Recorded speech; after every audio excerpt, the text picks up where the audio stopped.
Which supposedly fun thing will you never do again? Go paintballing with that friend that constantly says let's go paintballing. Cave exploring. Fascinating, but way too dangerous. In a place that it would be very difficult to rescue you if seriously injured. I once read an article about an unfortunate individual who went cave diving and wound up trapped upside down in a tube-like formation, and nobody could get him out. I think his body is still in there. Those tall-ass water slides with straight down drops. Felt like my back was getting ripped open every time I went over a seam in the plastic. Frick that, man. And you get the wedgie of a lifetime. Wave pools. When I was maybe 10 I was in a wave pool that was split with swimmers in the shallow end and inner tubes in the deep end. I got pulled towards the deep end and ended up stuck in the inner tubes section. I was underwater and all I could see above me were inner tubes pushed tight together without a gap of light. I pushed my way through and clambered, gasping for air onto a double tube with a couple of teenagers who yelled at me to get my own tube and pushed me back in the water. I distinctly remember thinking I was going to die. Fortunately a pair of adults saw me and pulled me out of the water and brought me back to my parents who were in full panic mode. Hopped a freight, and it was fun. There's nothing like that feeling of freedom when the train left the yard and gathered speed heading out into the desert. Seeing the last of the city disappear behind us was absolutely exhilarating, and it's the best way to see the country. Often, the train itself was the only trace of civilization we could see. Nothing but dry sagebrush stretching to either horizon. But it's a dangerous, dirty, noisy, windy, illegal, and unreliable form of transportation. I'm glad I did it once, but I have zero desire to hop on one ever again. Skydiving. Not that it wasn't fun, I enjoyed it, but it was far too expensive for me to ever do again. Tough Mudder. Don't get me wrong. I love a good physical challenge. The course I did was a brutal 20 kilometers west of Sydney with some pretty kick-ass obstacles, but getting painfully shocked by dangling electrical cables while crawling along a muddy trench underneath barbed wire, you can frick right off. Never doing that crap again.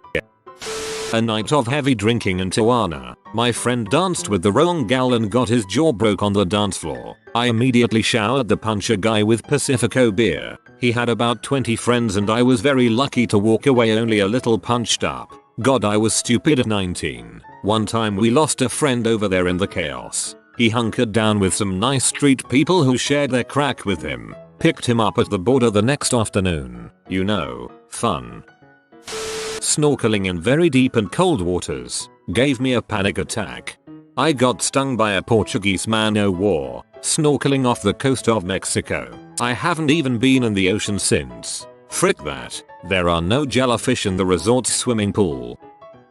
A New York City parade of any type. Nick has multiple parades throughout the year. Puerto Rican Day, Columbus Day, St. Patrick's Day, Thanksgiving Day, etc. They shut down whole avenues, creating traffic nightmares. But hey, it's all for spectating fun, right? Nope. Especially since 9/11, these events are more tightly controlled by police than ever. Combined with the extra population in Nick and my non-tall height, parades are a crowded mess where I can't see or enjoy what goes by. People stand 8 deep at the sidewalk. Tall buildings make amplified music from the floats deafening. Passage along the street is extremely slow. Crossing the parade is nearly impossible. One parade I went to required me to walk nearly 2 miles north through Central Park away from the parade, only to wait in a holding area in 95 heat for 45 minutes while we begged the cops to let us cross. Nope, don't care. So many people think that New Year's Eve in Times Square is a dream event. Let me tell you,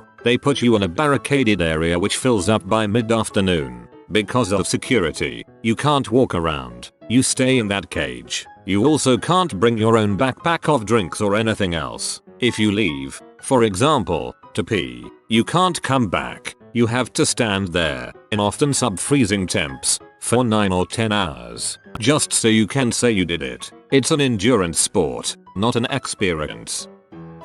Bouncy castle. Tried one out when I was 10 years old, and some fat kid tried to do a flip, came down on my leg and almost broke it. No more bouncy castles.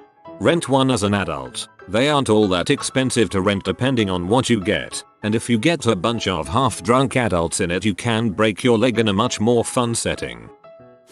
Jet skiing 2 miles out in choppy seawater on my own. Boat left me 1 mile behind, saw shark, felt seasick, had sore eyes, formed sea salt.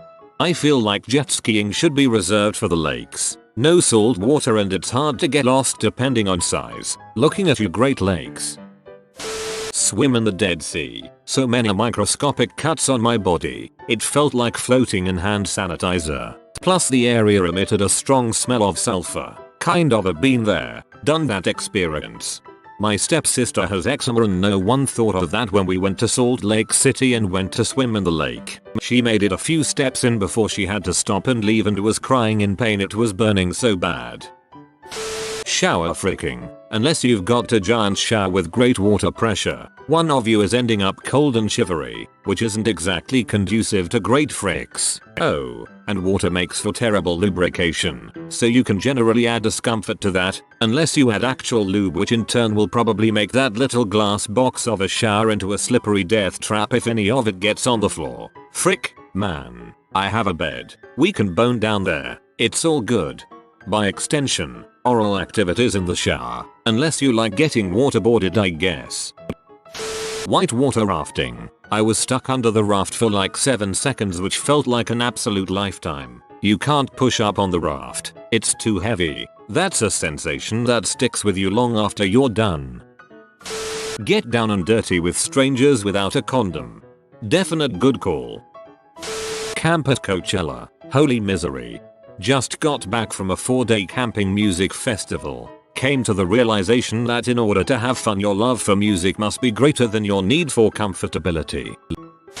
I'm starting to hate live professional sporting events more and more. Wasting my day, parking which costs $20, $100 plus tickets, perhaps going to the bar ahead of time, $15 beers or $6 8 sodas water, $10 for a hot dog, sitting in a seat size for a child and having grown adults screaming in my ear.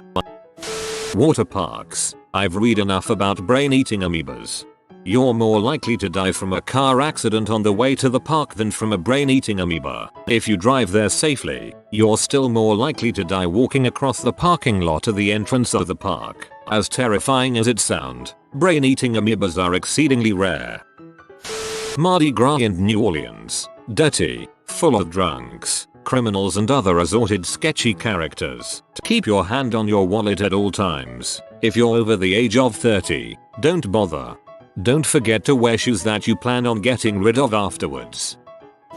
I was going through a really rough mental health episode that came to a head around this time last year. To spare the nitty-gritty of it all, I got to a point where I felt like I was making no progress in my life, and I was so frustrated that I felt like I was either going to hurt myself or something else. So that night my friends decided to take me to this place nicknamed Maryland, a cement pipe dumping ground hidden behind one of the local community colleges. I had heard about this place since a lot of people in high school talked about it, but I really didn't know much until I got there. Cue me at midnight going through my friend's routine of sneaking past the cameras, knowing that this might not be a good idea. But at that point I really didn't care. We spent 3 hours venturing through and climbing up and down piles of broken cement and rebar as they showed me their favorite spots, and nearly falling as my friends caught me several times. Every time I laughed I literally felt so much weight lift off my shoulders. One of my best memories was all 3 of us sitting in a 20-feet pipe watching the trains pass by as we talked about what we were doing next week. I went home that night and for the first time in months I didn't have vivid nightmares.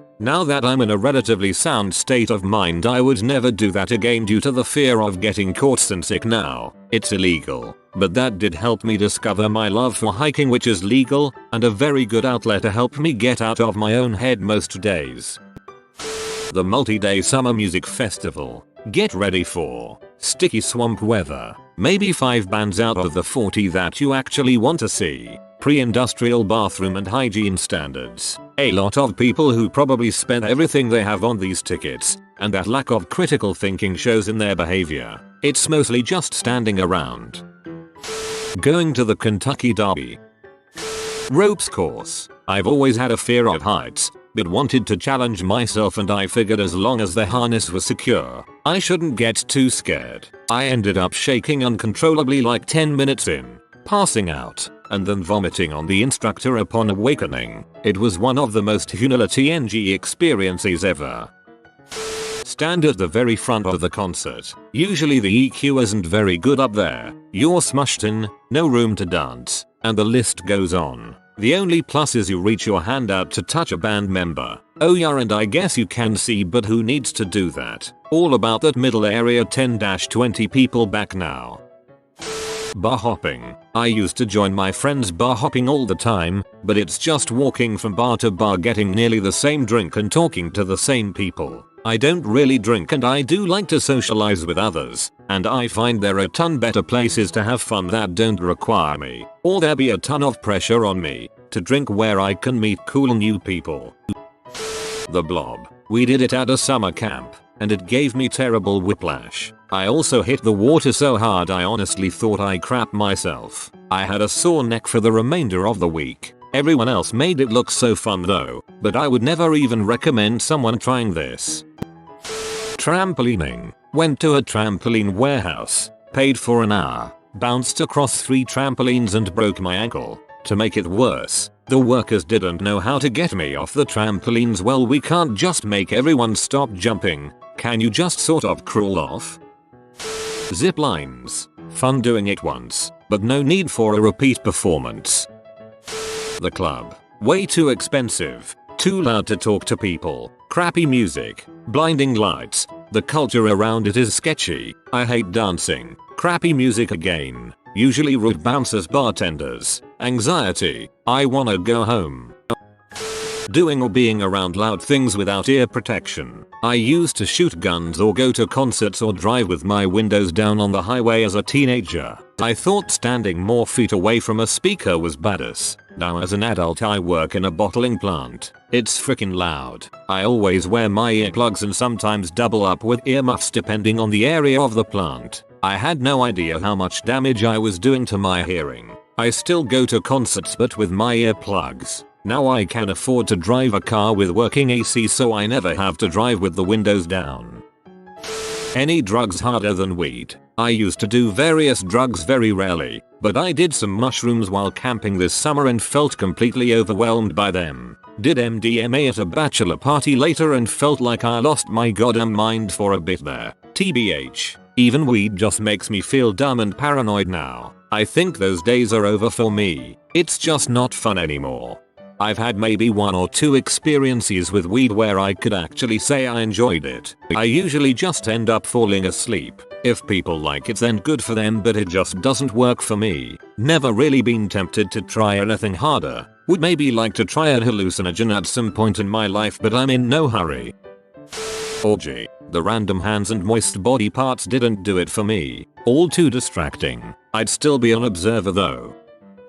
Any trampoline park. It was about $10 for an hour, which is fair if you don't spend the bulk of that hour trying to get rid of your cramp that you got after 30 seconds of jumping. I'm in decent shape, but that was so exhausting, so quick. Also, it's supposed to be for all ages, but it's mostly children jumping around without paying attention, so you have to pay extra attention to them. It's kind of miserable, but I'm glad I can say I went.